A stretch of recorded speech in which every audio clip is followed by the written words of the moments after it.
ඒ අපි ඉන්නේ සුරලෝකෙ මෙහෙ ආවේ මැරිලා හිනා යනෝ බලන් තිබ්බන් ආපු පාර හැරිලා ගෑනු බඩ පෙන්නගෙන අඳින එක වැරදින මොකටද සාරියක තිබ්බේ බඩ ඇරිලා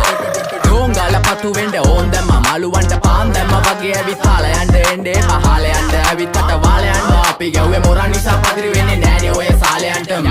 අම්මටවත් මෙල්ල නැති මාව කොයිද මෙල්ල වෙන්න යන්නේ අර කොයිවත් ඉන්න වෙලඹට සතියන්තේ හැමදාම කොල්ලෝ ඉන්නේ චිල් එකේ පිල් දාලා සෙට් වෙන්නේ සිංගාල කොළඹට හේතු නැඩෝ සනා වගේ පමා වෙන්න දැස නොපෙනුනත් අපි ගැව්වේ මුට්ටි කන නිසා මොනාලිසා බලන් ඉන්නේ මගේ පැත්ත කියලා තාම හිටන් ඉන්නේ පුතා මම ජොන වගේ කොන නිසා ජන නිසා තාල දැම්මේ මගේ අතකුරි නෙලි සමමාන දැම්මේ බෝලා ගලෝ ගන්න කලි සමතාල කන්නේ වගේ හිත තිබ්බේ මැලි කම වාව ගන්න බැරි යාළුවෝන්ගේ කැක්කම මම රැප දෙන්නේ මල්ලි මට තාලේ විදියට මූස්වාලා දුන්නේ පුතේ රැප උසා හින්දියට අපේ උන්න බලන් ඉන්නේ hina වෙන්න කින්ඩියට රැප නැට්ටුකාරයෙක් නම් මම ඉන්නේ නැදියට සර්ගම් තාන්තා